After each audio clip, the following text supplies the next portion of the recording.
গতকাল যে গল্পটি পড়েছিলাম তার বাকি অংশটুকু আজ আমি আপনাদের শোনাচ্ছি। দেখ নিলয়, আমরা যে মেয়ের সাথে তোর বিয়ের ঠিক করেছি তাকেই তোকে বিয়ে করতে হবে। রাজন্যাকে তুই ভুলে যা। তা হয় না মা, আমি রাজন্যাকে ভালোবাসি। তার মানে তুই আমাদের কথা শুনবি না? এতদিন যা বলেছ সবই শুনেছি। আমার জীবনের বাকি সিদ্ধান্তগুলো আমাকেই নিতে দাও। মায়ের সাথে ঝগড়া করে ঘর থেকে বেরিয়ে এলো নিলয়। আগে একটা যেভাবেই হোক কাজ খুঁজতে হবে। রাজন্যার দেখাশুনোর শুরু হয়ে গেছে। রাজন্যা মুখে কিছু না বললেও সবই বুঝতে পারে নিলয়।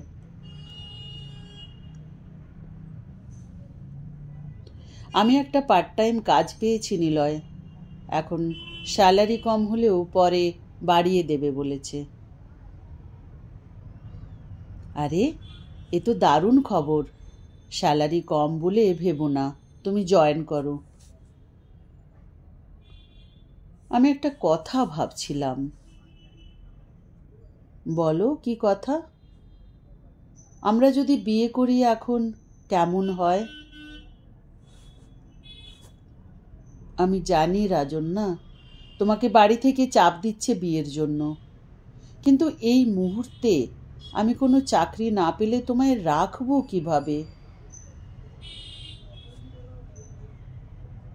তুমি এত ভেবো না নিলয়, আমি তো কাজটা করব। তুমি বরং লেখালেখিতে মন দাও। তোমার আরও বই প্রকাশিত হোক, সবাই তোমায় চিনবে লেখক হিসাবে। কি যে আনন্দ হবে তখন আমার। তুমি সাথে থাকলে আমি সব করতে পারবো। একবার বাড়িতে কথা বলে দেখি, তারপর সিদ্ধান্ত নেব।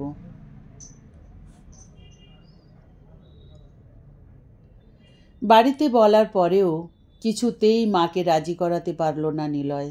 দিন দিন অশান্তিও বাড়তে লাগলো। শেষ পর্যন্ত বাধ্য হয়ে বাড়ি ছাড়ল সে। একই সাথে বেরিয়ে এলো রাজন্যা। ছোটোখাটো একটা কাজ জোগাড় করে নিল। এক বন্ধু সাহায্য করল তাদের। বন্ধুটির একটি পুরনো বাড়ি ছিল, সেখানেই থাকার ব্যবস্থা হলো।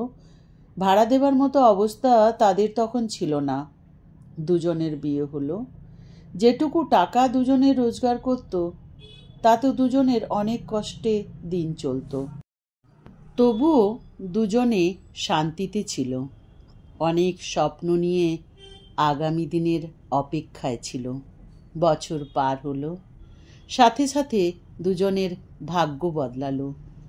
নিলয়ের বই প্রকাশিত হবার পর অনেক কপি বিক্রি হলো। একটু একটু করে তারা সুখের দিন দেখতে পেল। আরও কয়েক মাস পর দিন আরও ভালো হলো। লেখালেখির সাথে নিলয় একটা ভালো চাকরিও পেল।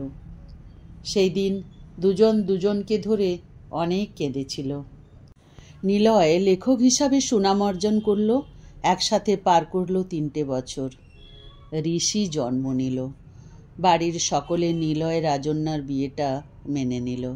নিলয়ের মা ফিরিয়ে নিয়ে এলেন তাদের।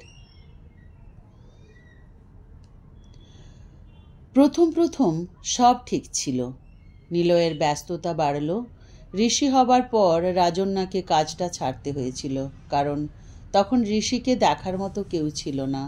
তবে আবার কাজে জয়েন করার কথা বলতেই নিলয়ের মা রাজি হলেন না। রাজন্যা সব কিছু মানিয়ে নিয়ে থাকতে শুরু করলো। নিলয়ের ব্যস্ততা বাড়ল আর সংসারে রাজন্যার প্রতি অবহেলাও।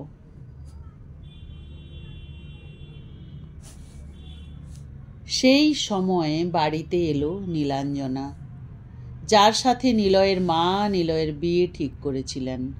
বারবার নিলয়ের মা রাজন্যাকে বুঝিয়ে দিতেন নীলাঞ্জনা নিলয়ের জন্য উপযুক্ত পাত্রী ছিল। রূপে গুণে তার মতো কেউ হতে পারে না। রাজন্যা জানত নিলয়ের মা তাকে খুব একটা পছন্দ করে না, তাও সে চেষ্টা করত সবাইকে নিয়ে সুখে থাকার।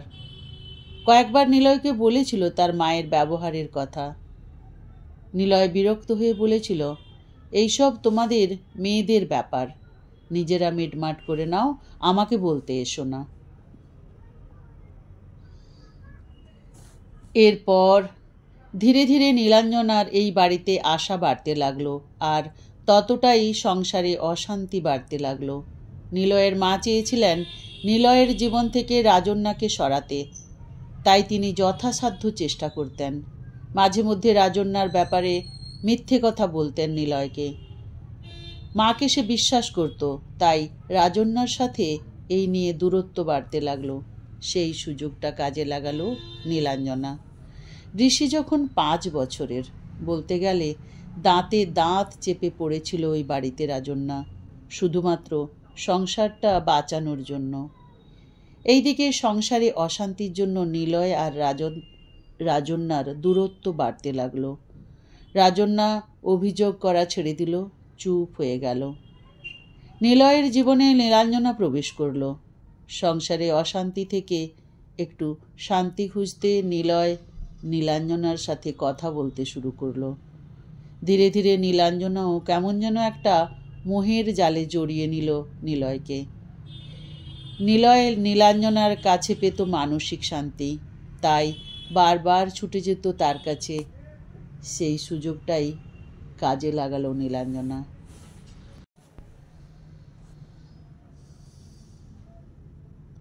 সেদিন বুঝে গিয়েছিল রাজন্যা তার প্রয়োজন ফুরিয়েছে। কাউকে কিছু না জানিয়ে ছেলেকে নিয়ে বেরিয়ে গেল। যে বাড়ি ছেড়ে একদিন নিলয়ের হাত ধরে এসেছিল, সেই বাড়িতে আবার পা রাখল। বাবা মা তাকে বুকে জড়িয়ে নিলেন। নিলয় অবশ্য পরে নিজের ভুল বুঝতে পেরে রাজন্যাকে আনতে গেল, স্বীকার করল সে সাময়িক মোহতে জড়িয়ে গিয়েছিল। আসলে বাড়ির এই অশান্তির জন্য তাদের দূরত্ব বেড়েছিল।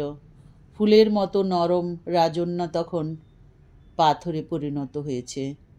বারবার ফিরিয়ে দিয়েছে নিলয়কে। নিজে আবার কাজে ফিরল রাজন্যা। পায়ের তলার মাটি শক্ত করল।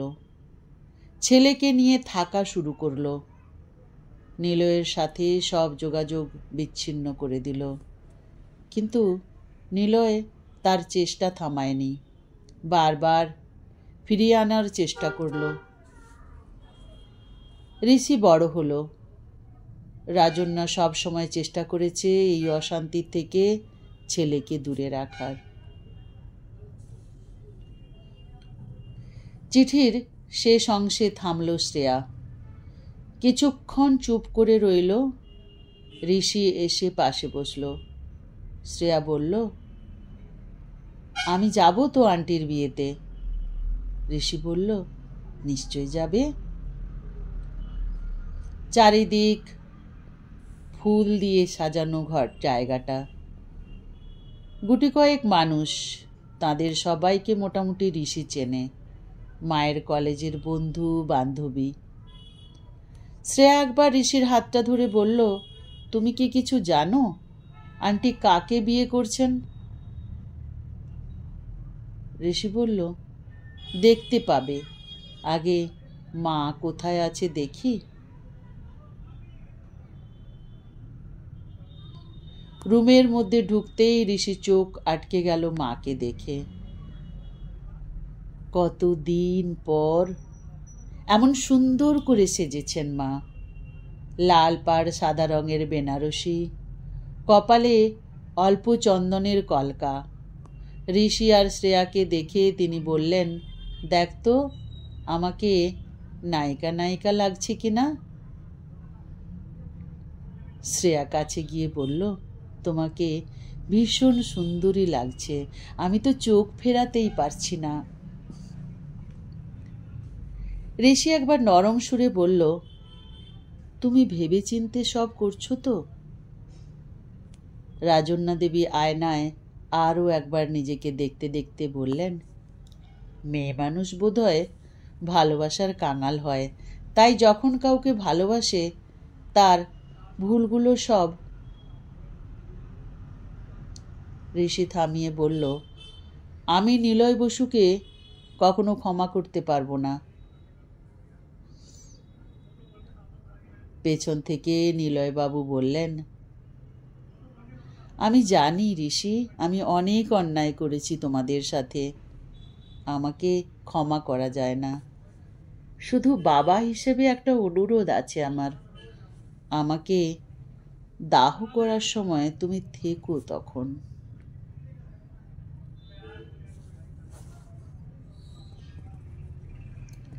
ঋষি তাকিয়ে আছে তার বাবার দিকে, মনে মনে ভাবল কিছু একটা ব্যাপার তার থেকে লুকোনো হচ্ছে। তাই মায়ের দিকে তাকাতেই দেখল মায়ের চোখে জল। রাজন্যা দেবী বললেন, তোর বাবা ক্যান্সারের লাস্ট স্টেজে আছে। এই মানুষটার উপর আমার অনেক রাগ, কিন্তু যার মৃত্যুর দিন নির্ধারিত হয়ে গেছে তার উপর রাগ করে আর কি করে থাকবো? আমার আর তাকে ফিরিয়ে দেওয়ার ক্ষমতা নেই। তা আর সত্যি বলতে এই কটা দিন আমি তাকে বুঝিয়ে দিতে চাই আমার তার সাথে থাকাটা কত জরুরি ছিল, কিন্তু সে আমায় রাখতে পারেনি। উপস্থিত সকলের চোখে জল। নীলাঞ্জনা দেবী একা একা কোণে দাঁড়িয়ে আছেন, হয়তো মনে মনে ভাবছেন একটা সুখের সংসার হতে পারত রাজন্যা আর নিলয়ের, অথচ তিনি সেই সংসার তছনছ করে দিয়েছেন। নিলয়বাবু রাজন্যা দেবীর কাছে গিয়ে বললেন, তুমি সারা জীবন আমার জীবনের নায়িকা হয়েই ছিলে, যে কটা দিন বেঁচে আছি এই খলনায়কের সাথে থাকবে?